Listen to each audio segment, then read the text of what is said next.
ਵਾਹਿਗੁਰੂ ਜੀ ਕਾ ਖਾਲਸਾ ਵਾਹਿਗੁਰੂ ਜੀ ਕੀ ਫਤਿਹ।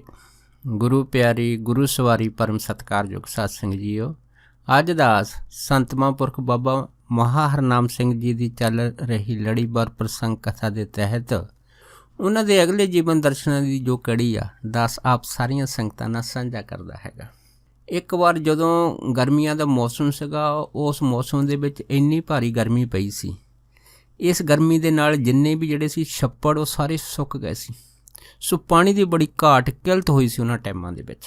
ਸੋ ਉਸ ਟਾਈਮ ਮਹਾਂਪੁਰਖ ਜਿੱਥੇ ਇਸ਼ਨਾਨ ਕਰਦੇ ਹੁੰਦੇ ਸੀ, ਉਹ ਜਿਹੜਾ ਛੱਪੜ ਸੀਗਾ ਜੋ ਟਿੱਲੇ ਸਾਹਿਬ ਦੇ ਪਿਛਲੇ ਪਾਸੇ ਸੀਗਾ, ਉਹਦਾ ਵੀ ਪਾਣੀ ਬਿਲਕੁਲ ਘਟ ਗਿਆ ਸੀ, ਨਾ ਮੱਤ ਰਹਿ ਗਿਆ ਸੀ। ਜਿਉਂ ਕਹਿ ਲਓ ਵੀ ਉਹ ਵੀ ਛੱਪੜ ਤਕਰੀਬਨ ਸੁੱਕਣ ਦੀ ਹਾਲਤ ਵਿੱਚ ਆ ਗਿਆ ਸੀ। ਜਲਦ ਹਾਲਤ ਵਿੱਚ ਆਇਆ ਸੀਗਾ ਅਤੇ ਮੀਂਹ ਆਦਿ ਦਾ ਕੋਈ ਨਿਸ਼ਾਨ ਦੇਖਣ ਨੂੰ ਨਹੀਂ ਸੀ ਮਿਲਦਾ।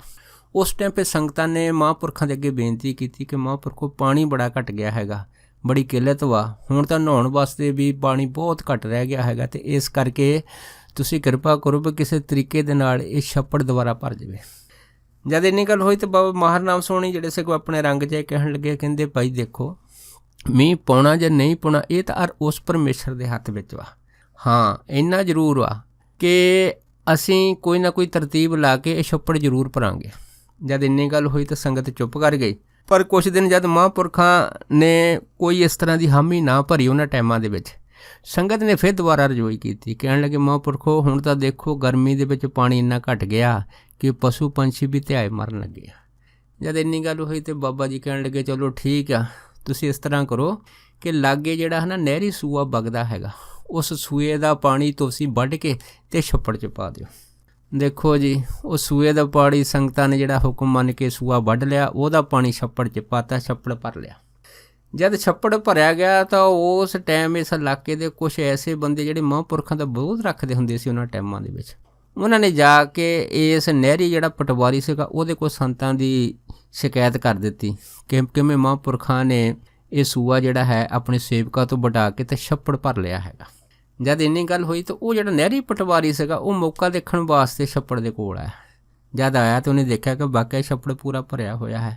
ਪਰ ਉਹ ਅਗਿਆਨੀ ਹੋਣ ਕਰਕੇ ਉਹ ਇਹ ਨਹੀਂ ਸਮਝ ਸਕਿਆ ਕਿ ਮਹਾਂਪੁਰਖਾਂ ਨੇ ਐਡਾ ਵੱਡਾ ਪਰਉਪਕਾਰ ਦਾ ਕੰਮ ਕੀਤਾ ਕਿ ਸਾਰੇ ਆਲੇ ਦੁਆਲੇ ਇਲਾਕੇ ਦੇ ਜਿਹੜੇ ਪਸ਼ੂ ਆ ਉਹ ਧਿਆਏ ਮਾਰ ਰਹੇ ਆ ਅਤੇ ਪੰਛੀ ਧਿਆ ਮਾਰ ਰਹੇ, ਇਸ ਕਰਕੇ ਛੱਪੜ ਭਰਿਆ ਹੋਊਗਾ ਅਤੇ ਸਾਰੇ ਆਪਣੇ ਪਾਣੀ ਦੀ ਪਿਆਸ ਮਿਟਾ ਸਕਣਗੇ। ਪਰ ਉਲਟਾ ਲੋਕਾਂ ਦੇ ਚੱਕ 'ਤੇ ਆ ਕੇ ਇਸ ਨਹਿਰੀ ਪਟਵਾਰੀ ਨੇ ਉਸ ਟਾਈਮ ਦਾ ਜਿਹੜਾ ਅੰਗਰੇਜ਼ ਅਫਸਰ ਸੀ SDO, ਉਸ ਨੂੰ ਸੰਤਾਂ ਦੇ ਵਿਰੁੱਧ ਜਿਹੜੀ ਸੀਗੀ ਉਹ ਸ਼ਿਕਾਇਤ ਕਰ ਦਿੱਤੀ, ਇੱਕ ਰਿਪੋਰਟ ਭੇਜ ਦਿੱਤੀ।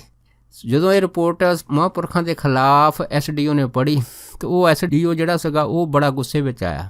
ਜਦ ਆਇਆ ਤਾਂ ਉਹ ਮੌਕਾ ਚੈੱਕ ਕਰਨ ਵਾਸਤੇ ਸਿੱਧਾ ਭੁੱਚੋ ਪਹੁੰਚ ਗਿਆ। ਜਦ ਭੁੱਚੋ ਪਹੁੰਚਿਆ ਤਾਂ ਉਹਨੇ ਜਦ ਇਹ ਪੜਤਾਲ ਕੀਤੀ ਤਾਂ ਉਹਨੇ ਕੀ ਦੇਖਿਆ ਮੌਕੇ 'ਤੇ ਜਾ ਕੇ ਕਿ ਛੱਪੜ ਵਾਕਿਆ ਪੂਰਾ ਪਾਣੀ ਨਾਲ ਭਰਿਆ ਪਿਆ ਹੈਗਾ।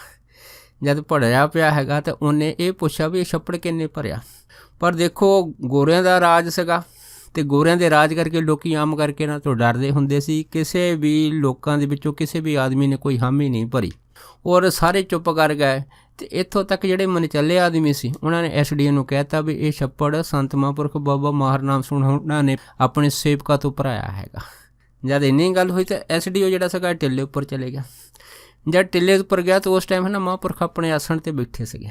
ਜਦ ਆਸਣ ਦੇ ਵਿੱਚ ਬੈਠੇ ਆਪਣੇ ਨਿੱਜ ਸਰੂਪ ਦੇ ਵਿੱਚ ਸਮਾਧੀ ਲਾ ਕੇ ਬੈਠੇ ਸੀਗੇ, ਇਹ SDO ਆਉਂਦਾ ਜਿਹੜਾ ਸੀ ਆਪਣੀ ਤਾਕਤ ਦੇ ਨਸ਼ੇ ਦੇ ਵਿੱਚ ਬੜਾ ਉੱਚੀ ਬੁਰਾ ਭਲਾ ਮਹਾਂਪੁਰਖਾਂ ਨੂੰ ਬੋਲਣ ਲੱਗ ਪਿਆ।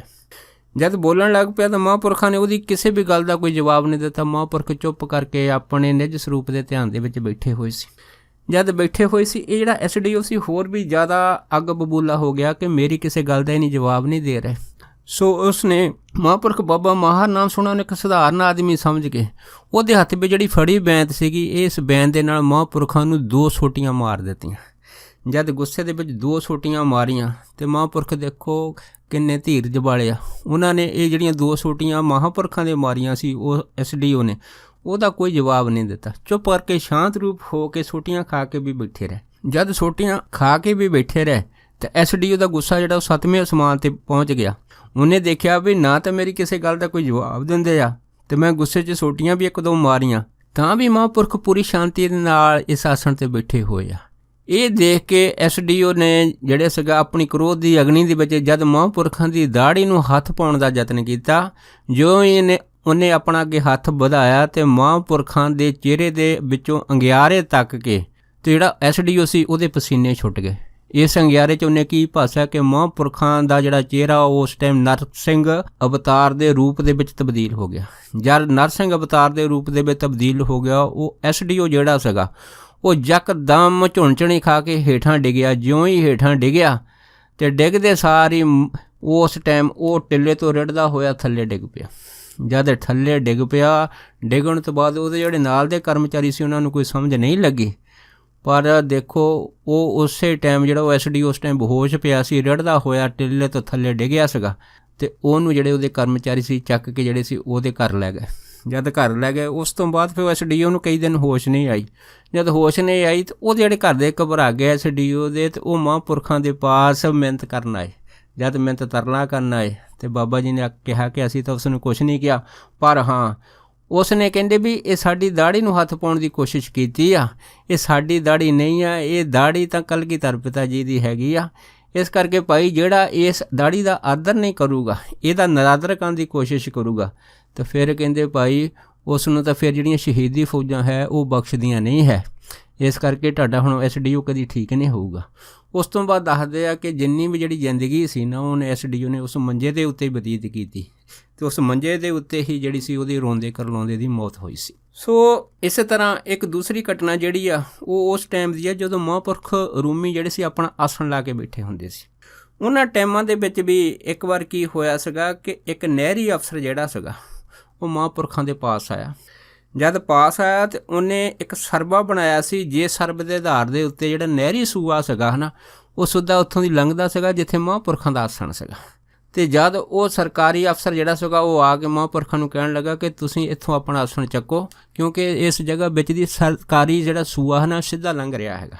ਜਦ ਇੰਨੀ ਗੱਲ ਹੋਈ ਤਾਂ ਫਿਰ ਬਾਬਾ ਮਾਹਰ ਨਾਮ ਸੁਣੀ ਕਹਿਣ ਲੱਗੇ, ਕਹਿੰਦੇ ਦੇਖ ਭਾਈ ਅਸੀਂ ਇਹ ਆਸਣ ਆਪਣੀ ਮਰਜ਼ੀ ਨਾਲ ਲਾ ਕੇ ਨਹੀਂ ਬੈਠੇ, ਇਹ ਤਾਂ ਉਹ ਰੱਬੀ ਹੁਕਮ ਹੈਗਾ। ਹੁਣ ਜਿੱਥੇ ਪਰਮੇਸ਼ਰ ਸਾਨੂੰ ਹੁਕਮ ਕਰਦਾ ਅਸੀਂ ਤਾਂ ਭਾਈ ਉਸ ਹੁਕਮ ਦੀ ਉਲੰਘਣਾ ਨਹੀਂ ਕਰ ਸਕਦੇ, ਅਸੀਂ ਤਾਂ ਉਸ ਹੁਕਮ ਨੂੰ ਹੀ ਮੰਨਣਾ ਹੈਗਾ।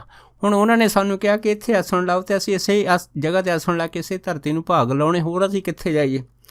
ਜਦ ਮਹਾਂਪੁਰਖਾਂ ਨੇ ਬੜੀ ਹਲੀਮੀ ਦੇ ਨਾਲ ਉਸ ਨੂੰ ਸਮਝਾਉਣ ਦੀ ਕੋਸ਼ਿਸ਼ ਕੀਤੀ, ਪਰ ਉਹ ਜਿਹੜਾ ਸਰਕਾਰੀ ਅਫਸਰ ਸੀਗਾ ਇਹਨਾਂ ਗੱਲਾਂ ਨੂੰ ਨਾ ਜਾਣਦਾ ਹੋਇਆ ਮਹਾਂਪੁਰਖਾਂ ਦੇ ਉੱਤੇ ਆਪਣਾ ਸਰਕਾਰੀ ਰੂਪ ਝਾੜਨ ਲੱਗ ਪਿਆ। ਜਦ ਸਰਕਾਰੀ ਰੋਬ ਝਾੜਨ ਲੱਗਾ ਤਾਂ ਮਹਾਂਪੁਰਖਾਂ ਨੇ ਉਹਦੀ ਕਿਸੇ ਵੀ ਗੱਲ ਦਾ ਕੋਈ ਜਵਾਬ ਨਹੀਂ ਸੀ ਦਿੱਤਾ। ਜਵਾਬ ਨਹੀਂ ਦਿੱਤਾ ਅਤੇ ਉਹ ਜਿਹੜਾ ਸਰਕਾਰੀ ਅਫਸਰ ਸੀਗਾ ਉਹ ਰੋਬ ਦੇ ਵਿੱਚ ਇੰਨਾ ਜ਼ਿਆਦਾ ਕ੍ਰੋਧਮਈ ਹੋ ਗਿਆ ਸੀਗਾ ਕਿ ਉਹਨੇ ਸੰਤ ਮਹਾਂਪੁਰਖ ਬਾਬਾ ਮਾਹਰ ਨਾਮ ਸੋਹਣਾ ਨੂੰ ਇੱਕ ਸਧਾਰਨ ਆਦਮੀ ਸਮਝ ਕੇ 2 ਧੱਕੇ ਮਾਰ ਦਿੱਤੇ ਸੀ। ਜਦ 2 ਧੱਕੇ ਮਾਰੇ ਨਾ, 2 ਧੱਕਿਆਂ ਦੇ ਵਿੱਚ ਫਿਰ ਮਹਾਂਪੁਰਖਾਂ ਦੇ ਰਸਨਾ 'ਚੋਂ ਇੱਕ ਨਿਕਲਿਆ, ਕਹਿੰਦੇ ਚੰਗਾ ਭਾਈ ਅੱਜ ਤਾਂ ਤੂੰ ਬਹੁਤ ਗੁੱਸੇ ਵਿੱਚ ਆ, ਕੱਲ੍ਹ ਤੂੰ ਸਾਡੇ ਨਾਲ ਆ ਕੇ ਗੱਲ ਕਰੀ। ਜਦ ਇੰਨੀ ਗੱਲ ਹੋਈ ਤਾਂ ਉਹ ਜਿਹੜਾ ਸਰਕਾਰੀ ਅਫਸਰ ਸੀਗਾ ਉਸ ਟਾਈਮ ਤਾਂ ਅੱਗ ਬਬੂਲਾ ਹੋਇਆ ਘਰ ਚਲੇ ਗਿਆ। ਪਰ ਜਦ ਘਰ ਗਿਆ, ਜਦ ਰਾਤ ਹੋਈ, ਉਸੇ ਹੀ ਸਰਕਾਰੀ ਨਹਿਰੀ ਅਫਸਰ ਦੇ 2 ਲੜਕੇ ਸੀ ਉਹਨਾਂ ਟਾਈਮਾਂ ਦੇ ਵਿੱਚ। ਜਦ ਦਿਨ ਚੜ੍ਹਿਆ ਸੀਗਾ ਉਹਨਾਂ ਦੋਨਾਂ ਲੜਕਿਆਂ ਦੀ ਰਾਤੋਂ ਰਾਤ ਮੌਤ ਹੋ ਗਈ ਸੀ ਅਤੇ ਉਹਦਾ ਘਰ ਪੂਰੀ ਤਰ੍ਹਾਂ ਖਾਲੀ ਹੋ ਗਿਆ। ਜਦ ਖਾਲੀ ਹੋ ਗਿਆ ਬਸ ਫਿਰ ਕੀ ਸੀ, ਫਿਰ ਉਹ ਜਿਹੜਾ ਸਰਕਾਰੀ ਅਫਸਰ ਫਿਰ ਚੀਕਾਂ ਮਾਰੇ ਪਿੱਟੇ। ਫਿਰ ਉਹ ਲੋਕਾਂ ਨੇ ਜਿਹੜੇ ਸੀ ਆਲੇ ਦੁਆਲੇ ਦੱਸਿਆ ਕਿ ਤੈਂ ਮਹਾਂਪੁਰਖਾਂ ਨੂੰ 2 ਧੱਕੇ ਮਾਰੇ ਆ, 2 ਧੱਕਿਆਂ ਦੇ ਨਾਲ ਤੇਰੇ 2 ਲੜਕੇ ਜਿਹੜੇ ਆ ਉਹਨਾਂ ਦੀ ਮੌਤ ਹੋ ਗਈ ਆ, ਅਤੇ ਹੁਣ ਭਾਈ ਇਹ ਤੈਨੂੰ ਮਾਫੀ ਮੰਗਣੀ ਪੈਣੀ ਆ ਮਹਾਂਪੁਰਖਾਂ ਦੇ ਕੋਲ ਜਾ ਕੇ, ਤਾਂ ਤੇਰੇ ਘਰ ਦਾ ਬਚਾਅ ਹੋ ਸਕਦਾ ਹੈਗਾ। ਜਦ ਫਿਰ ਇੰਨੀ ਗੱਲ ਹੋਈ ਸੀ ਉਸ ਤੋਂ ਬਾਅਦ ਫਿਰ ਉਹ ਸਰਕਾਰੀ ਅਫਸਰ ਆਪਣੀ ਪਤਨੀ ਦੇ ਨਾਲ ਮਹਾਂਪੁਰਖਾਂ ਦੇ ਪਾਸ ਖਿਮਾ ਜਾਚਣਾ ਵਾਸਤੇ ਆਇਆ ਸੀ।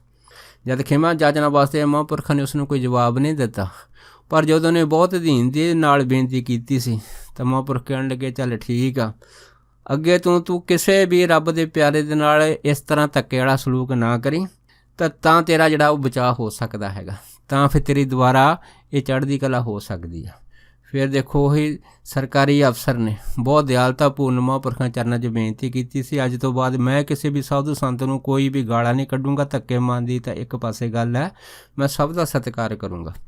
ਉਸ ਤੋਂ ਬਾਅਦ ਫਿਰ ਮਹਾਂਪੁਰਖ ਦਇਆ ਦੇ ਘਰ 'ਚ ਆਏ ਸੀ। ਫਿਰ ਉਹ ਸਰਕਾਰੀ ਅਫਸਰ ਉਹਦੀ ਘਰਵਾਲੀ ਨੇ ਮਹਾਂਪੁਰਖਾਂ ਤੋਂ ਨਾਮਦਾਨ ਦੀ ਦਾਤ ਮੰਗੀ ਸੀ। ਫਿਰ ਬਾਬਾ ਜੀ ਨੇ ਖੁਸ਼ ਹੋ ਕੇ ਉਹਨਾਂ ਨੂੰ ਸੁਖਮਨੀ ਸਾਹਿਬ ਪਾਠ ਕਰਨ ਵਾਸਤੇ ਕਹਿ ਦਿੱਤਾ ਸੀਗਾ। ਇਸੇ ਤਰ੍ਹਾਂ ਇੱਕ ਵਾਰ ਕੀ ਹੋਇਆ ਸੀਗਾ ਕਿ ਇੱਕ ਸੇਠ ਸੀ, ਉਹ ਸੇਠ ਦਾ ਲੜਕਾ ਸੀ, ਅਤੇ ਜਦ ਉਹਦਾ ਵਿਆਹ ਹੋਇਆ ਤੇ ਇਹ ਸੇਠ ਜਿਹੜਾ ਸੀਗਾ ਇਹ ਆਪਣੇ ਲੜਕੇ ਨੂੰ ਤੇ ਆਪਣੀ ਜਿਹੜੀ ਨਵੀਂ ਵਿਆਹੀ ਹੋਈ ਨੂੰਹ ਸੀ ਉਸ ਨੂੰ ਨਾਲ ਲੈ ਕੇ ਮਹਾਂਪੁਰਖਾਂ ਦੇ ਪਾਸ ਟਿੱਲੇ 'ਤੇ ਦਰਸ਼ਨ ਕਰਨ ਆਇਆ। ਜਦ ਦਰਸ਼ਨ ਕਰਨ ਆਇਆ ਤੇ ਉਸ ਸੇਠ ਦੇ ਨਾਲ ਉਹਦਾ ਇੱਕ ਵੱਡਾ ਸੇਠ ਉਹ ਵੀ ਨਾਲ ਸੀਗਾ, ਬਾਕੀ ਪਰਿਵਾਰ ਦੇ ਮੈਂਬਰ ਸੀ। ਜਦ ਇਹ ਟਿੱਲੇ 'ਤੇ ਮਹਾਂਪੁਰਖਾਂ ਦੇ ਪਾਸ ਆਏ ਤਾਂ ਮਹਾਂਪੁਰਖਾਂ ਨੇ ਇਹਨਾਂ ਨੂੰ ਗੋਤ, ਨਾਮ, ਪਤਾ, ਐਡਰੈਸ ਸਾਰਾ ਕੁਛ ਜਿਹੜਾ ਪੁੱਛਿਆ। ਜਦ ਪੁੱਛਿਆ ਤੇ ਫਿਰ ਪੁੱਛਣ ਤੋਂ ਬਾਅਦ ਮਹਾਂਪੁਰਖਾਂ ਨੇ ਕਿਹਾ ਕਿ ਹਾਂ ਹੁਣ ਤੁਸੀਂ ਦੱਸੋ ਕਿਵੇਂ ਆਏ ਆ। ਫਿਰ ਸੇਠ ਨੇ ਆਖਿਆ ਸੀਗਾ ਕਿ ਮਹਾਂਪੁਰਖੋ ਮੇਰੇ ਲੜਕੇ ਦਾ ਜਿਹੜਾ ਹੈ ਨਾ ਉਹ ਨਵੀਂ ਸ਼ਾਦੀ ਤੁਸੀਂ ਕਿਰਪਾ ਕਰੋ ਕਿ ਜਿਹੜੀ ਸੁਭਾਗੀ ਜੋੜੀ ਚੜ੍ਹਦੀਆਂ ਕਲਾਂ ਦੇ ਵਿੱਚ ਰਹੇ ਅਤੇ ਘਰ ਦੇ ਵਿੱਚ ਕਿਸੇ ਤਰ੍ਹਾਂ ਦੀ ਕੋਈ ਟੂਟ ਨਾ ਆਵੇ, ਹਰੇਕ ਤਰ੍ਹਾਂ ਦਾ ਪ੍ਰੇਮ ਪਿਆਰ ਬਣਿਆ ਰਹੇ। ਜਦ ਉਹ ਸੇਠ ਨੇ ਮਹਾਂਪੁਰਖਾਂ ਦੇ ਪਾਸ ਇਹ ਬੇਨਤੀ ਕੀਤੀ, ਫਿਰ ਬਾਬਾ ਜੀ ਨੇ ਉਹ ਸੇਠ ਦੀ ਨੂੰਹ ਵੱਲ ਥੋੜ੍ਹਾ ਤੱਕਿਆ, ਤੱਕ ਕੇ ਲੜਕੇ ਵੱਲ ਤੱਕਿਆ, ਕਹਿਣ ਲੱਗੇ, ਕਹਿੰਦੇ ਭਾਈ ਅਗਰ ਸਦਾ ਦੀ ਸੁੱਖ ਸ਼ਾਂਤੀ ਘਰ ਦੇ ਵਿੱਚ ਚੜ੍ਹਦੀ ਕਲਾ ਬਰਕਤ ਚਾਹੁੰਦੇ ਹੋ ਅਤੇ ਫਿਰ ਭਾਈ ਸਾਡੇ ਇੱਥੇ ਸਥਾਨ ਦੀ ਮਰਜ਼ਾਦਾ ਹੈਗੀ ਆ ਕਿ ਜਿਹੜਾ ਵੀ ਜੀਵ ਆਉਂਦਾ ਹੈਗਾ ਅਸੀਂ ਉਸ ਨੂੰ ਇਹ ਸ਼ਰ੍ਹਾ ਕਰਾਉਂਦੇ ਹਾਂ। ਅਗਰ ਤਾਂ ਤੁਸੀਂ ਸ਼ਰ੍ਹਾ ਕਰਨ ਵਾਸਤੇ ਤਿਆਰ ਹਾਂ ਤਾਂ ਫਿਰ ਅਸੀਂ ਤੁਹਾਡੀ ਹਾਮੀ ਭਰ ਦਿਆਂਗੇ, ਅਤੇ ਅਗਰ ਤੁਸੀਂ ਸ਼ਰ੍ਹਾ ਨਹੀਂ ਕਰਾਉਣ ਵਾਸਤੇ ਤਿਆਰ ਤਾਂ ਫਿਰ ਭਾਈ ਅਸੀਂ ਤੁਹਾਡੀ ਹਾਮੀ ਨਹੀਂ ਭਰਦੇ। ਜਦ ਇੰਨੀ ਗੱਲ ਉਹ ਸੇਠ ਕਹਿਣ ਲੱਗਾ ਜੀ ਕਿਉਂ ਨਹੀਂ, ਤੁਸੀਂ ਸਾਡੇ ਪਰਿਵਾਰ ਦੇ ਜਿਹੜੇ ਨਵੇਂ ਵਿਆਹੇ ਹੋਏ ਜੋੜੇ ਆ ਉਹਨਾਂ ਨੂੰ ਸ਼ਰ੍ਹਾ ਕਰਾਓ ਅਤੇ ਘਰ ਦੇ ਵਿੱਚ ਸੁੱਖ ਸ਼ਾਂਤੀ ਬਣੀ ਰਹੇ, ਚੜ੍ਹਦੀ ਕਲਾ ਬਣੀ ਰਹੇ, ਜਿਵੇਂ ਤੁਹਾਡਾ ਚਿੱਤ ਕਰਦਾ ਇਸ ਤਰ੍ਹਾਂ ਕਰ ਲਓ। ਜਦ ਇੰਨੀ ਗੱਲ ਕਹੀ ਤਾਂ ਬਾਬਾ ਜੀ ਜਿਹੜੇ ਸੀ ਚੁੱਪ ਕਰਕੇ ਕਹਿਣ ਲੱਗੇ ਚਲੋ ਆ ਜਾਓ। ਅਤੇ ਉਹ ਜਿਹੜਾ ਉਹ ਸੇਠ ਦਾ ਨਵਾਂ ਲੜਕਾ ਸੀਗਾ ਅਤੇ ਉਹਦੀ ਨੂੰਹ ਸੀ, ਜਦ ਮਹਾਂਪੁਰਖ ਨੂੰ ਸ਼ਰ੍ਹਾ ਕਰਾਉਣ ਲੱਗੇ, ਹਜੇ ਸ਼ਰ੍ਹਾ ਸ਼ੁਰੂ ਹੀ ਕੀਤੀ ਸੀ ਅਤੇ ਜਦ ਸ਼ਰ੍ਹਾ ਕਰਦਿਆਂ ਉਹ ਸੇਠ ਦਾ ਜਿਹੜਾ ਇੱਕ ਵੱਡਾ ਸੇਠ ਸੀਗਾ ਜਿਹੜਾ ਉਹਦੇ ਨਾਲ ਸੀਗਾ, ਉਹਦਾ ਆਪਣਾ ਹੀ ਪਿਤਾ ਪੁਰਖੀ ਸੀਗਾ, ਉਹਨੇ ਸ਼ਰ੍ਹੇ ਕਰਦਿਆਂ ਨੂੰ ਦੇਖ ਕੇ ਮਹਾਂਪੁਰਖਾਂ ਨੂੰ ਉਲਟਾ ਬੋਲਣਾ ਸ਼ੁਰੂ ਕਰਤਾ। ਕਹਿਣ ਲੱਗਾ ਕਿ ਇਹੋ ਜਿਹੀ ਗੱਲ ਤਾਂ ਮੈਂ ਜ਼ਿੰਦਗੀ 'ਚ ਕਦੀ ਦੇਖੀ ਨਾ ਸੁਣੀ ਆ ਜਿਹੜੀ ਗੱਲ ਤੁਸੀਂ ਇਸ ਤਰ੍ਹਾਂ ਕਰਦੇ ਆ। ਜਦ ਉਹਨੇ ਵੱਧ ਘੱਟ ਬਚਨ ਬਾਬਾ ਮਾਹਰਨਾਮ ਸੁਣਾ ਨੂੰ ਇਸ ਤਰ੍ਹਾਂ ਕਹਿਣੇ ਸ਼ੁਰੂ ਕਰ ਦਿੱਤੇ ਅਤੇ ਬਾਬਾ ਜੀ ਕਹਿਣ ਲੱਗੇ, ਕਹਿੰਦੇ ਦੇਖ ਭਾਈ ਅਸੀਂ ਇਹ ਸ਼ਰ੍ਹਾ ਕਰਾਉਂਦੇ ਹਾਂ ਅਤੇ ਲੇਕਿਨ ਤੂੰ ਵਿੱਚ ਬੋਲਣਾ ਸ਼ੁਰੂ ਕਰ ਦਿੱਤਾ, ਤੇਰੇ ਬੋਲਣ ਦੇ ਨਾਲ ਇਹ ਸ਼ਰ੍ਹਾ ਦਾ ਕੰਮ ਹੁਣ ਅਧੂਰਾ ਰਹਿ ਗਿਆ ਹੈ। ਇਸ ਕਰਕੇ ਅਸੀਂ ਹੁਣ ਇਸ ਲੜਕੇ ਨੂੰ ਅਤੇ ਇਸ ਨੂੰਹ ਨੂੰ ਸ਼ਰ੍ਹਾ ਨਹੀਂ ਕਰਾਉਣੀ ਹੈ, ਇਸ ਕਰਕੇ ਤੁਸੀਂ ਹੁਣ ਚੁੱਪ ਕਰਕੇ ਘਰ ਚਲੇ ਜਾਓ। ਜਦ ਇੰਨੀ ਗੱਲ ਹੋਈ ਤਾਂ ਫਿਰ ਉਹ ਜਿਹੜਾ ਸੇਠ ਸੀਗਾ ਅਤੇ ਬਾਕੀ ਸਾਰਾ ਪਰਿਵਾਰ ਸੀਗਾ, ਉਹ ਨਵਾਂ ਲੜਕਾ ਸੀ, ਉਹਦੀ ਘਰ ਵਾਲੀ ਸੀ, ਇਹ ਸੁਣ ਕੇ ਫਿਰ ਜਿਹੜੇ ਸੀ ਉਹ ਚੁੱਪ ਕਰ ਗਏ ਅਤੇ ਉਹ ਘਰ ਚਲੇ ਗਏ। ਜਦ ਘਰ ਚਲੇ ਗਏ ਅਤੇ ਘਰ ਜਾਣ ਤੋਂ ਬਾਅਦ ਕੁਛ ਦਿਨਾਂ ਦੇ ਵਿੱਚ ਹੀ ਉਸ ਪਰਿਵਾਰ ਦੇ ਵਿੱਚ ਝਗੜੇ ਸ਼ੁਰੂ ਹੋਏ। ਜਦ ਝਗੜੇ ਸ਼ੁਰੂ ਹੋਏ ਤਾਂ ਉਹ ਜਿਹੜੀ ਨਵੀਂ ਵਿਆਹੀ ਨੂੰਹ ਸੀਗੀ ਉਹਦਾ ਅਤੇ ਉਹਦੇ ਪਤੀ ਦੇ ਵਿੱਚ ਝਗੜਾ ਇੰਨਾ ਵੱਧ ਗਿਆ ਸੀਗਾ ਕਿ ਕਹਿਣ ਸੁਣ ਤੋਂ ਜਿਹੜੀ ਸੀ ਉਹ ਬਾਹਰੀ ਗੱਲ ਹੋ ਗਈ ਘਰ ਦੇ ਵਿੱਚ, ਜਾਂ ਘਰ ਦੇ ਵਿੱਚ ਕਲੇਸ਼ ਜਿਹੜਾ ਤੂਫਾਨ ਦੀ ਤਰ੍ਹਾਂ ਸ਼ੁਰੂ ਹੋ ਗਿਆ ਸੀਗਾ। ਉਸ ਟਾਈਮ ਫਿਰ ਇਹ ਜਿਹੜਾ ਛੋਟਾ ਸੇਠ ਸੀ ਮਹਾਂਪੁਰਖਾਂ ਦੇ ਪਾਸ ਆਇਆ। ਜਦ ਪਾਸ ਆਇਆ, ਇਹਨੇ ਬੇਨਤੀ ਕੀਤੀ ਅਤੇ ਬਾਬਾ ਜੀ ਜਿਹੜੇ ਸੀ ਉਹ ਸੇਠ ਨੂੰ ਕਹਿਣ ਲੱਗੇ, ਕਹਿੰਦੇ ਦੇਖ ਭਾਈ ਅਸੀਂ ਤਾਂ ਤੇਰੇ ਪਰਿਵਾਰ ਦਾ, ਤੇਰੇ ਪੁੱਤਰ ਦਾ, ਤੇਰੀ ਨੂੰਹ ਦਾ ਭਵਿੱਖ ਨੂੰ ਵਧੀਆ ਬਣਾਉਣ ਵਾਸਤੇ ਸ਼ਰ੍ਹਾ ਕਰਾਉਣ ਲੱਗੇ ਸੀਗੇ, ਪਰ ਤੇਰਾ ਜਿਹੜਾ ਵੱਡਾ ਸੇਠ ਸੀਗਾ ਵਿੱਚ ਬੋਲ ਪਿਆ, ਉਹਨੇ ਇਹ ਸ਼ਰ੍ਹਾ ਦਾ ਕੰਮ ਰੋਕ ਦਿੱਤਾ ਹੈਗਾ ਅਤੇ ਪਰ ਹੁਣ ਕੁਛ ਨਹੀਂ ਹੋ ਸਕਦਾ ਕਿਉਂਕਿ ਹੁਣ ਸਮਾਂ ਲੰਘ ਗਿਆ ਹੈਗਾ। ਜਦ ਮਹਾਂਪੁਰਖਾਂ ਨੇ ਉਹ ਸੇਠ ਨੂੰ ਇਹ ਗੱਲ ਕਹੀ ਸੀ, ਉਹ ਜਿਹੜਾ ਸੇਠ ਸੀਗਾ ਫਿਰ ਚੁੱਪ ਕਰਕੇ ਆਪਣੇ ਘਰ ਨੂੰ ਚਲਾ ਗਿਆ ਸੀਗਾ। ਇਸ ਤਰ੍ਹਾਂ ਇੱਕ ਵਾਰੀ ਕੀ ਹੋਇਆ ਕਿ ਜਦੋਂ ਹਾੜ੍ਹੀ ਦੀਆਂ ਵਾਢੀਆਂ ਉਹਨਾਂ ਟਾਈਮਾਂ 'ਚ ਖਤਮ ਹੋਈਆਂ ਅਤੇ ਉਸ ਟਾਈਮ ਦੇ ਵਿੱਚ ਜਦ ਗਰਮੀ ਬਹੁਤ ਪਈ ਆ ਅਤੇ ਇਸ ਗਰਮੀ ਦੇ ਕਾਰਨ ਕਈਆਂ ਜ਼ਿਮੀਂਦਾਰਾਂ ਨੇ ਦਾਣੇ ਕੱਢ ਲਏ ਅਤੇ ਬਹੁਤ ਸਾਰੇ ਜ਼ਿਮੀਂਦਾਰ ਜਿਹੜੇ ਸੀ ਉਹ ਦਾਣੇ ਕੱਢਣ ਤੋਂ ਰਹਿ ਗਏ। ਜਦ ਦਾਣੇ ਕੱਢਣ ਤੋਂ ਰਹਿ ਗਏ ਅਤੇ ਜਿਹੜੇ ਜ਼ਿਮੀਂਦਾਰ ਦਾਣੇ ਕੱਢਣ ਤੋਂ ਰਹਿ ਗਏ ਉਹਨਾਂ ਦੇ ਵਿੱਚ ਇੱਕ ਬਾਬਾ ਜਗਤਾ ਸਿੰਘ ਢਿੱਲੋਂ ਵੀ ਸੀ। ਇਹ ਵੀ ਜਿਹੜਾ ਸੀ ਦਾਣੇ ਕੱਢਣ ਤੋਂ ਪਿਛੜ ਗਿਆ। ਜਦ ਪਿਛੜ ਗਿਆ ਅਤੇ ਇਹ ਆਪਣੇ ਪਿੰਡ ਦੇ ਵਿੱਚ ਬੈਠਾ ਹੋਇਆ ਦਾਣੇ ਵਾਲੀ 'ਚ, ਜਦ ਇਹ ਆਪਣੇ ਪਿੰਡ 'ਚ ਬੈਠਾ ਹੋਇਆ ਸੀ ਉਸ ਟਾਈਮ ਇੱਕ ਸੰਤ ਗੰਡਾ ਸਿੰਘ ਜੀ ਹੋਏ ਨਿਰਮਲੇ ਮਹਾਂਪੁਰਖ, ਇਹ ਜਿਹੜੇ ਸੀ ਇਹ ਭੁੱਚੋ ਤੋਂ ਸਿੱਧੇ ਸੀਮੇ ਵੱਲ ਜਾ ਰਹੇ ਸੀ ਕਿ ਸੀਮੇ ਦੇ ਵਿੱਚ ਕਿਸੇ ਘਰ ਦੇ ਵਿੱਚ ਕੋਈ ਕਥਾ ਕਰਨੀ ਸੀ। ਸੰਤ ਬਾਬਾ ਗੰਡਾ ਸਿੰਘ ਹੋਣੀ ਇਹ ਉੱਥੇ ਕਥਾ ਕਰਨ ਜਾ ਰਹੇ ਸੀ, ਪਰ ਉਹਨਾਂ ਟਾਈਮਾਂ ਦੇ ਵਿੱਚ ਗਰਮੀ ਇੰਨੀ ਪਈ ਕਿ ਸੰਤ ਬਾਬਾ ਗੰਡਾ ਸਿੰਘ ਹੋਣਾ ਨੂੰ ਬਹੁਤ ਭਾਰੀ ਪਿਆਸ ਲੱਗੀ, ਇੰਨੀ ਭਾਰੀ ਪਿਆਸ ਲੱਗੀ ਕਿ ਇਹਨਾਂ ਦਾ ਗਲ ਸੁੱਕਣ ਲੱਗਾ। ਜਦ ਗਲ ਸੁੱਕਣ ਲੱਗਾ ਅਤੇ ਇਹ ਭੁੱਚੋ ਤੋਂ ਪੈਦਲ ਜਿਹੜੇ ਸੀਮੇ ਵੱਲ ਜਾ ਰਹੇ ਸੀ ਤਾਂ ਜਿਸ ਜਗ੍ਹਾ ਦੇ ਉੱਤੇ ਬਾਬਾ ਜਗਤਾ ਸਿੰਘ ਆਪਣੇ ਪਿੰਡ ਦੇ ਵਿੱਚ ਬੈਠੇ ਹੋਏ ਸੀ, ਉਹਨਾਂ ਨੂੰ ਦੇਖ ਕੇ ਬਾਬਾ ਗੰਡਾ ਸਿੰਘ ਇਹਨਾਂ ਬਾਬਾ ਜਗਤਾ ਸਿੰਘ ਦੇ ਪਾਸ ਚਲੇ ਗਏ। ਜਦ ਗਏ ਤਾਂ ਇਹਨਾਂ ਨੇ ਬਿਨਾਂ ਬੋਲਣ ਤੋਂ ਇਸ਼ਾਰੇ ਦੇ ਨਾਲ ਬਾਬਾ ਜਗਤਾ ਸਿੰਘ ਹੋਣਾ ਤੋਂ ਪੀਣ ਵਾਸਤੇ ਜਲ ਮੰਗਿਆ। ਜਦ ਜਲ ਮੰਗਿਆ ਤਾਂ ਉਸ ਟਾਈਮ ਬਾਬਾ ਜਗਤਾ ਸਿੰਘ ਦੇ ਪਾਸ ਇੱਕ ਜਲ ਦੀ ਮੱਗੀ ਸੀ। ਇਹਨਾਂ ਨੇ ਕੀ ਕੀਤਾ, ਉਹ ਜਲ ਦੀ ਮੱਗੀ ਜਿਹੜੀ ਸੀਗੀ ਉਹ ਸੰਤ ਗੰਡਾ ਸਿੰਘ ਦੇ ਹੱਥ 'ਚ ਫੜਾਤੀ। ਜਦ ਫੜਾਤੀ ਅਤੇ ਪਿਆਸ ਨਾਲ ਵਿਆਕੁਲ ਹੋਏ ਸੰਤ ਗੰਡਾ ਸਿੰਘ ਹੋਣੀ ਉਹ ਪੂਰੀ ਜਲ ਦੀ ਮੱਗੀ ਪੀ ਗਏ। ਜਦ ਮੱਗੀ ਪੀਤੀ ਫਿਰ ਉਹਨਾਂ ਨੂੰ ਪਾਣੀ ਪੀਣ ਤੋਂ ਬਾਅਦ ਫਿਰ ਕਿਤੇ ਜਾ ਕੇ ਸੁੱਖ ਦਾ ਸਾਹ ਆਇਆ। ਜਦ ਸਾਹ ਆਇਆ ਤਾਂ ਫਿਰ ਇਹਨਾਂ ਨੇ ਬਾਬਾ ਜਗਤਾ ਸਿੰਘ ਨੂੰ ਪੁੱਛਿਆ ਕਿ ਤੁਸੀਂ ਪਿੰਡ ਵਿੱਚ ਕਿਵੇਂ ਬੈਠੀਆਂ, ਕੀ ਤੁਸੀਂ ਕਣਕ ਨਹੀਂ ਕੱਢੀ? ਜਦ ਇੰਨੀ ਗੱਲ ਹੋਈ ਤਾਂ ਫਿਰ ਬਾਬਾ ਜਗਤਾ ਸਿੰਘ ਹੁਣਾਂ ਨੇ ਸੰਤ ਗੰਡਾ ਸਿੰਘ ਨੂੰ ਦੱਸਿਆ ਸੀਗਾ ਵੀ ਕਣਕ ਤਾਂ ਅਸੀਂ ਕੱਢ ਲੈਣੀ ਸੀ, ਪਰ ਕੀ ਕਰੀਏ, ਪਹਿਲੀ ਤਾਂ ਗੱਲ ਹੈ ਕਿ ਕਣਕ ਵੱਢਣ ਵਾਸਤੇ ਮੈਨੂੰ ਬੰਦੇ ਨਹੀਂ ਮਿਲਦੇ, ਅਤੇ ਦੂਸਰੀ ਗੱਲ ਇਹ ਆ ਕਿ ਗਰਮੀ ਬਹੁਤ ਪੈ ਰਹੀ ਆ, ਹਵਾ ਨਹੀਂ ਵਗਦੀ, ਅਗਰ ਹਵਾ ਵਗੂਗੀ ਤਾਂ ਮੈਂ ਕਣਕ ਕੱਢ ਸਕਦਾ ਹੈਗਾ। ਜਦ ਇੰਨੀ ਗੱਲ ਹੋਈ ਤਾਂ ਫਿਰ ਸੰਤ ਗੰਡਾ ਸਿੰਘ ਹੁਣਾਂ ਨੇ ਬਾਬਾ ਜਗਤਾ ਸਿੰਘ ਨੂੰ ਕਿਹਾ, ਕਹਿੰਦੇ ਦੇਖ ਭਾਈ, ਤੈਂ ਸਾਨੂੰ ਪਾਣੀ ਪਿਲਾਇਆ, ਤੈਨੂੰ ਦੱਸ ਦਿੰਦੇ ਆ ਕਿ ਕੱਲ੍ਹ ਹਵਾ ਵੀ ਵਗੇਗੀ ਅਤੇ ਤੈਨੂੰ ਬੰਦੇ ਵੀ ਮਿਲ ਜਾਣਗੇ, ਇਸ ਕਰਕੇ ਕੋਸ਼ਿਸ਼ ਕਰਕੇ ਜਿੰਨੀ ਛੇਤੀ ਤੂੰ ਇਹ ਕੰਮ ਨਿਬੇੜ ਸਕਦਾ ਓਨਾ ਨਿਬੇੜ ਲਾ, ਕਿਉਂਕਿ ਸ਼ਾਮ ਨੂੰ ਬਾਰਿਸ਼ ਵੀ ਜ਼ਰੂਰ ਆਊਗੀ ਕੱਲ੍ਹ। ਜਦ ਇਹ ਜਿਹੜੇ ਭਵਿੱਖ ਬਚਨ ਸੰਤ ਗੰਡਾ ਸਿੰਘ ਹੁਣੇ ਬਾਬਾ ਜਗਤਾ ਸਿੰਘ ਨੂੰ ਕਹੇ, ਅਤੇ ਬਾਬਾ ਜਗਤਾ ਸਿੰਘ 7 ਵਚਨ ਕਹਿ ਕੇ ਜਿਹੜੇ ਸੀ ਉੱਥੇ ਫਿਰ ਬੈਠ ਗਏ ਸੀ। ਉਸ ਤੋਂ ਬਾਅਦ ਫਿਰ ਸੰਤ ਗੰਡਾ ਸਿੰਘ ਜਿਹੜੇ ਸੀਗੇ ਇਸ ਸਮੇਂ ਕਥਾ ਕਰਨ ਚਲੇ ਗਏ। ਜਦ ਕਥਾ ਕਰਨ ਚਲੇ ਗਏ, ਉਸ ਤੋਂ ਬਾਅਦ ਦੂਸਰਾ ਦਿਨ ਹੋਇਆ ਅਤੇ ਵਾਕਿਆ ਹੀ ਸੰਤ ਗੰਡਾ ਸਿੰਘ ਹੁਣਾਂ ਦਾ ਬਚਨ ਸੱਤ ਹੋਇਆ। ਉਹਨਾਂ ਟਾਈਮਾਂ ਦੇ ਵਿੱਚ ਸਵੇਰ ਤੋਂ ਹੀ ਹਵਾ ਵਗਣੀ ਸ਼ੁਰੂ ਹੋ ਗਈ। ਜਦ ਹਵਾ ਵਗਣੀ ਸ਼ੁਰੂ ਹੋ ਗਈ ਤਾਂ ਬਾਬਾ ਜਗਤਾ ਸਿੰਘ ਹੁਣਾਂ ਨੂੰ ਉਹਨਾਂ ਟਾਈਮਾਂ ਦੇ ਵਿੱਚ ਕੰਮ ਕਰਨ ਲਈ ਬੰਦੇ ਵੀ ਮਿਲੇ। ਜਦ ਬੰਦੇ ਮਿਲ ਗਏ ਦੂਸਰੇ ਦਿਨ, ਇਸ ਤੋਂ ਬਾਅਦ ਇਹਨਾਂ ਨੇ ਜਿੰਨਾ ਵੀ ਹੋ ਸਕਿਆ ਕਣਕ ਕੱਢੀ। ਕਣਕ ਕੱਢਣ ਦੇ ਨਾਲ ਬਾਕੀ ਜਿਹੜੀ ਕੁਛ ਕਣਕ ਰਹਿ ਗਈ ਸੀਗੀ ਉਹ ਇੱਕ ਪਾਸੇ ਰੱਖ ਦਿੱਤੀ। ਪਰ ਸ਼ਾਮ ਜਦ ਹੋਈ ਉਸ ਟਾਈਮ ਬਾਰਿਸ਼ ਆਈ। ਬਾਰਿਸ਼ ਆਉਣ ਦੇ ਨਾਲ ਕੰਮ ਜਿਹੜਾ ਸੀਗਾ ਬਾਕੀ ਸਾਰਾ ਰੁਕ ਗਿਆ। ਜਦ ਰੁਕ ਗਿਆ ਤਾਂ ਉਸ ਤੋਂ ਬਾਅਦ ਫਿਰ ਜਦੋਂ ਕਥਾ ਕਰਕੇ ਸੰਤ ਗੰਡਾ ਸਿੰਘ ਹੁਣ ਜਿਹੜੇ ਵਾਪਸ ਆ ਰਹੇ ਸੀ, ਮੁੜ ਕੇ ਫਿਰ ਬਾਬਾ ਜਗਤਾ ਸਿੰਘ ਹੁਣਾਂ ਨੂੰ ਮਿਲੇ ਅਤੇ ਮਿਲੇ ਉਹਨਾਂ ਨੂੰ ਕਹਿਣ ਲੱਗਾ ਕਿ ਹਾਂ, ਅਸੀਂ ਜੋ ਤੈਨੂੰ ਕੱਲ੍ਹ ਗੱਲ ਕਹੀ ਸੀ ਕਿ ਵਾਕਿਆ ਇਸ ਤਰ੍ਹਾਂ ਹੋਇਆ ਕਿ ਨਹੀਂ ਹੋਇਆ। ਜਦ ਇੰਨੀ ਗੱਲ ਹੋਈ ਤਾਂ ਫਿਰ ਬਾਬਾ ਜਗਤਾ ਸਿੰਘ ਕਹਿਣ ਲੱਗੇ ਕਿ ਹਾਂ ਮਹਾਂਪੁਰਖੋ, ਜੋ ਤੁਸੀਂ ਕਿਹਾ ਸੀ ਉਹ ਬਿਲਕੁਲ ਸੱਤ ਹੋ ਗਿਆ। ਕੱਲ੍ਹ ਹਵਾ ਵੀ ਵਗੀ ਆ ਅਤੇ ਹਵਾ ਦੇ ਨਾਲ ਕਹਿੰਦੇ ਮੈਨੂੰ ਬੰਦੇ ਵੀ ਮਿਲੇ ਆ ਅਤੇ ਅਸੀਂ ਕਣਕ ਕਾਫੀ ਕੱਢ ਲਈ ਆ, ਪਰ ਸ਼ਾਮ ਨੂੰ ਬਾਰਿਸ਼ ਵੀ ਹੋਈ ਆ। ਜਦ ਇੰਨੀ ਗੱਲ ਹੋਈ ਆ ਤਾਂ ਫਿਰ ਸੰਤ ਗੰਡਾ ਸਿੰਘ ਜਿਹੜੇ ਸੀ ਉਹ ਹੱਸ ਪਏ। ਹੱਸ ਕੇ ਹੈ ਨਾ ਬਾਬਾ ਜਗਤਾ ਸਿੰਘ ਨੂੰ ਕਹਿਣ ਲੱਗੇ ਕਿ ਦੇਖ ਭਾਈ, ਦੇਖਿਆ ਨਾ, ਅਸੀਂ ਤੈਨੂੰ ਕੱਲ੍ਹ ਜਿਹੋ ਜਿਹਾ ਨਜ਼ਾਰਾ ਦੱਸਿਆ ਸੀ ਇਹੋ ਜਿਹਾ ਨਜ਼ਾਰਾ ਤੈਨੂੰ ਦੇਖਣ ਨੂੰ ਮਿਲ ਗਿਆ।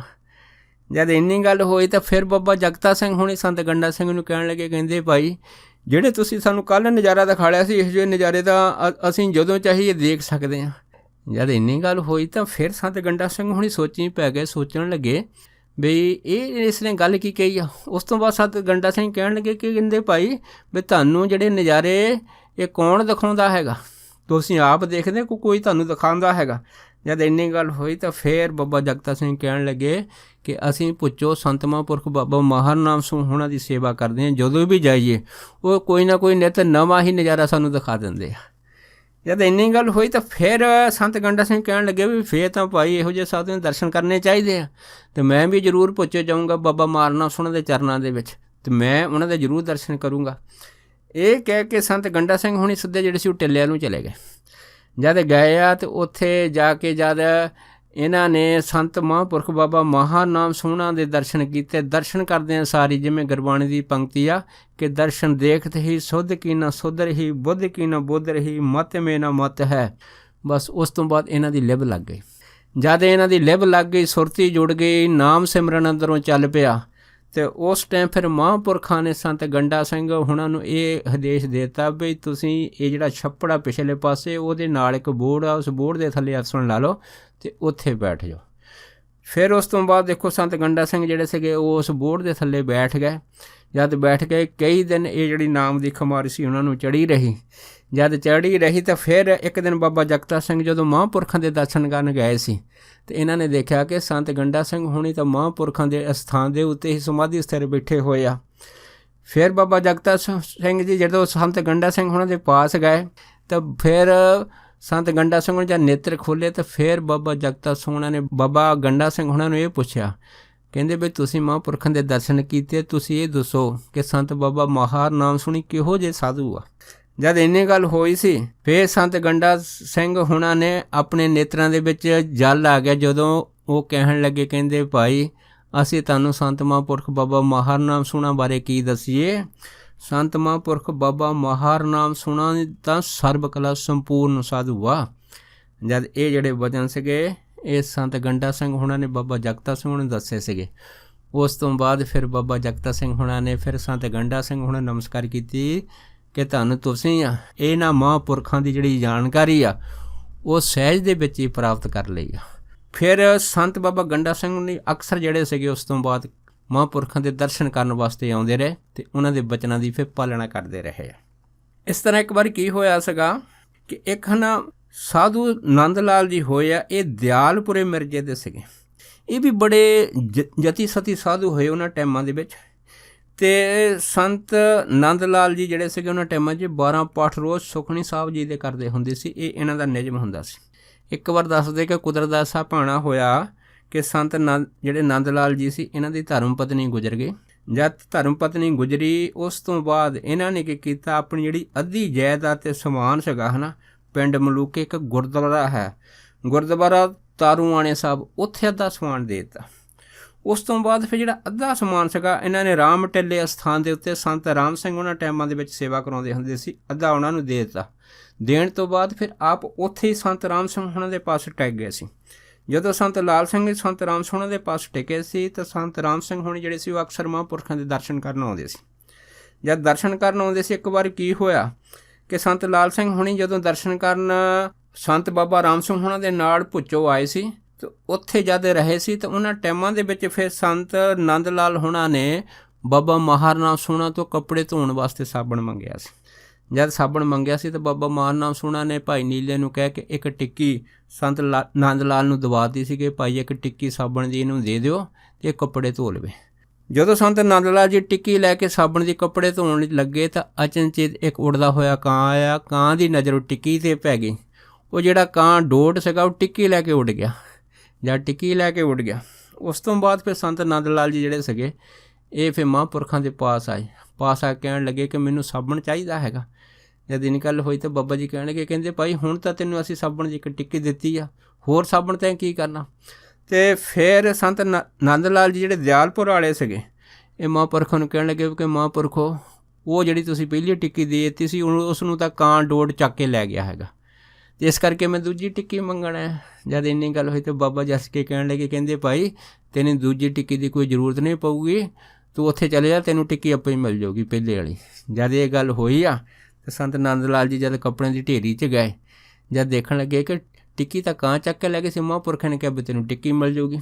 ਹਜੇ ਉਹ ਮਨ 'ਚ ਸੋਚ ਹੀ ਰਹੇ ਸੀ। ਉਹਨੇ ਕੀ ਦੇਖਿਆ ਕਿ ਬਾਕੀ ਆਕਾਸ਼ ਦੇ ਵਿੱਚ ਇੱਕ ਉੱਡਦਾ ਹੋਇਆ ਕਾਂ ਆਇਆ, ਉਹਦੇ ਹੱਥ 'ਚ ਉਹੀ ਟਿੱਕੀ ਸੀਗੀ।